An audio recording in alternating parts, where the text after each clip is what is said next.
Students, कल मैंने आपको स्ट्रक्चर ऑफ माइटोकॉन्ड्रिया बताया था और आपको उसमें डिमार्केशंस बता दिए थे कि मेम्ब्रेन दो हैं, आउटर मेम्ब्रेन, इनर मेम्ब्रेन। बीच की जो स्पेस है वो कहलाती है इंटर मेम्ब्रेन स्पेस और अंदर की तरफ इंटर मेम्ब्रेन के अंदर का जो जितना भी स्ट्रक्चर है वो मैट्रिक्स कहलाता है। अभी मैं इसमें उपस्थित एंजाइम्स बता रही हूँ।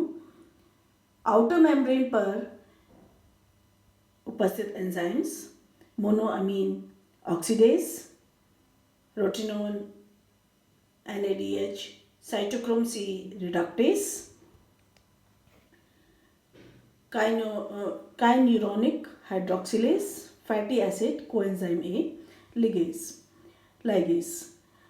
जो बीच की मेम्ब्रेन के दोनों बीच मेम्ब्रेन्स के बीच में जो स्पेस होती है जिसे अपन ने इंटर मेम्ब्रेन स्पेस कहा है, उसमें एडिनिलेट काइनेस, न्यूक्लियोसाइड डाइफॉस्फोकाइनेस। इनर मेम्ब्रेन में उपस्थित एंजाइम्स रेस्पिरेटरी चेन से संबंधित सारे एंजाइम्स होंगे। ATP synthetase, succinate dehydrogenase, beta hydroxy butyrate dehydrogenase, carnitine, fatty acid acyl transferase. और मैट्रिक्स में जो आएंगे उनमें हैं malate isocitrate dehydrogenase, fumarase, aconitase, citrate synthetase, alpha keto dehydrogenase, beta oxidation enzymes. यहाँ इन एंजाइम्स को बताने का मकसद ये है कि जब मैं इसके बायो एनर्जेटिक्स को ले रही हूँ तो इसमें आपको कन्फ्यूज़न ना हो। एंजाइम्स के नाम आप बुक से देखें और इसको समझने की कोशिश करें। अब हम ले रहे हैं बायो एनर्जेटिक्स, जो फंक्शंस अपन ने देखे थे और मैं कहा था कि माइटोकॉन्ड्रिया को पावर हाउस कहा जाता है। तो पावर हाउस क्यों कहा जाता है? Because it generates ATP। तो यहाँ आपको दिखाई दे रहा है जनरेशन ऑफ ATP। तो ये माइटोकॉन्ड्रिया जनरेट्स ATP और जो इलेक्ट्रॉन ट्रांसपोर्ट सिस्टम है, जो इलेक्ट्रॉन ट्रांसपोर्ट चेन इसमें चलती है, वो इसके अंदर जो बीच में जो स्पेस होगी उसके अंदर होगी। तो उसको ETS को भी लेंगे। अब ये हमें पता है कि कोई भी फूड स्टफ जो हम लेते हैं वो एक्चुअली ब्रेक डाउन करता है और जब वो ब्रेक डाउन करता है, जैसे हमने यहाँ पे एग्जांपल ले रखा है कार्बोहाइड्रेट C6H12O6 जो है ग्लूकोज होता है। तो कार्बोहाइड्रेट को ले लिया और हमने कहा कि जब ये ऑक्सीजन हमारी बॉडी की इन सेल्स में प्रवेश करती है और उस ऑक्सीजन के साथ में इसका ऑक्सीडेशन होता है तो जो मॉलिक्यूल्स बनते हैं वो हैं 6H2O + 6CO2 और जो 686,000 कैलोरीज ये बता रहा है ये टोटल एनर्जी है जो कि हम जानते हैं कि 38 ATP के फॉर्म में हमें दिखाई देती है होती है सेल के अंदर। तो ये जो 38 ATP का एनर्जी शो कर रहा है ये बहुत बड़ी एनर्जी है और ये एक साथ रिलीज़ नहीं हो सकती। तो इसके अंदर स्टेप्स चलते रहते हैं जो कि ये ऐसा नहीं कह सकते कि हमने कोई फ्लेम की तरह से देखा कि एनर्जी इस फॉर्म में है, बल्कि वो धीरे धीरे प्रोड्यूस होती रहती है। तो जो प्रोडक्शन के स्टेप्स हैं उसके अंदर अपन कहते हैं कि ग्लाइकोलिसिस के माध्यम से होती है, क्रैब साइकिल के माध्यम से होती है और जो ETS है इसके माध्यम से होती है प्रोडक्शन ऑफ ATP।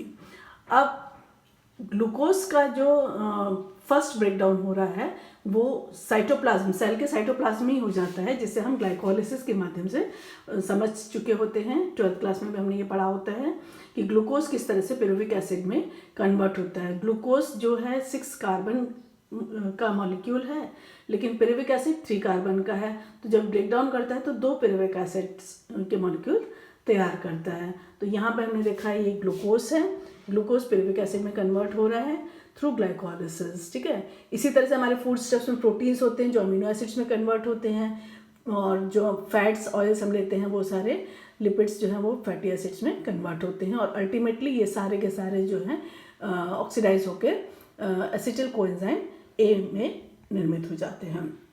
फिर ये ऑक्सीडेटिव डिकार्बोक्सिलेशन जो है ये बहुत सारे एंजाइम्स की मदद से आगे इसकी प्रोसेस होती है जिसके अंदर कार्बन मॉलिक्यूल्स जो हैं वो और छोटे फॉर्म्स में कन्वर्ट होते हैं।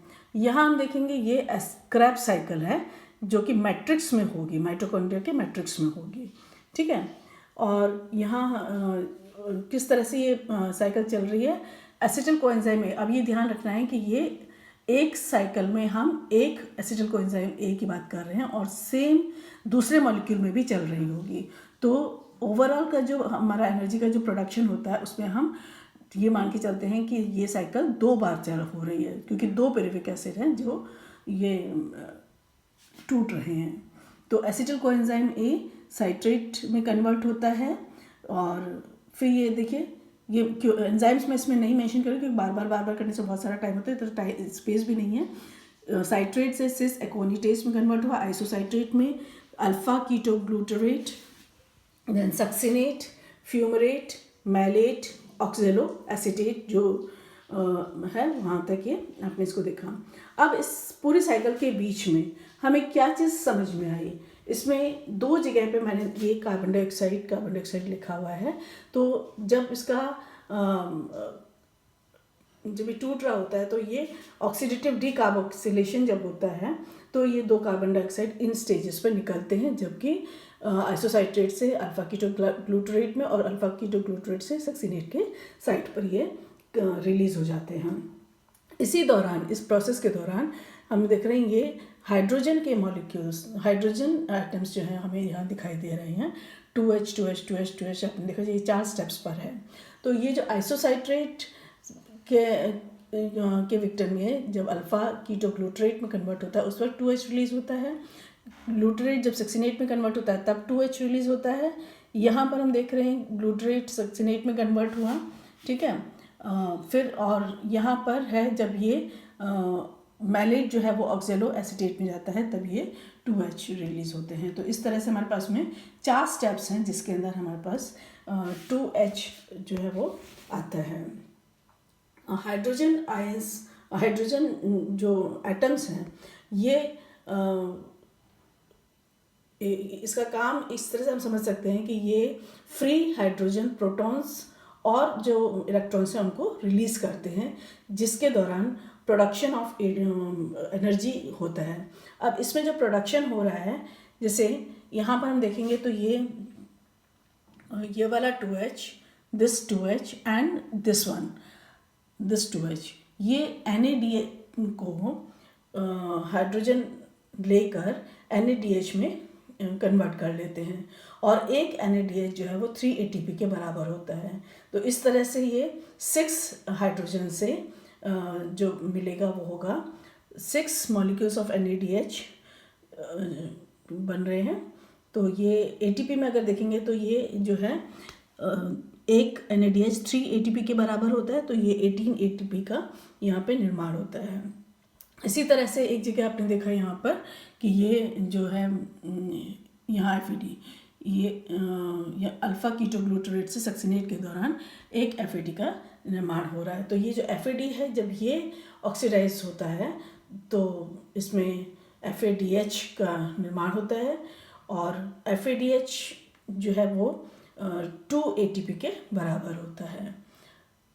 एक स्टेप यहाँ पर और आता है जहाँ पर अल्फा कीटोग्लूटरेट से सक्सिनेट जब बन रहा है और कार्बन डाइऑक्साइड रिलीज हो रही है उस बीच में एक GTP का मॉलिक्यूल निर्मित होता है।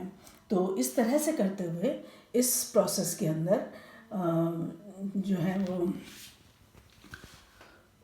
6 मॉलिक्यूल इसके NADH के, 2 मॉलिक्यूल्स FADH के और 2 मॉलिक्यूल GTP के इसमें निर्मित होते हैं। अर्थात टोटल जो है वो 18 + 4 + 2 इस तरह से करके 24 ATP जो है वो क्रैब साइकिल के दौरान प्रोडक्शन होता है 2 एसीटेट मॉलिक्यूल से। अभी ये जब ब्रेक डाउन हुआ तो हमने कहा कि ये हाइड्रोजन और इलेक्ट्रॉन्स में, तो जो इलेक्ट्रॉन्स हैं वो ETS में प्रवेश कर जाते हैं, इलेक्ट्रॉन ट्रांसपोर्ट सिस्टम में, और वहाँ पर पुनः इसको और एनर्जी का प्रोडक्शन भी होता है और किस तरह से वहाँ पे वर्क करता है इसको हम नेक्स्ट वीडियो में ले रहे हैं।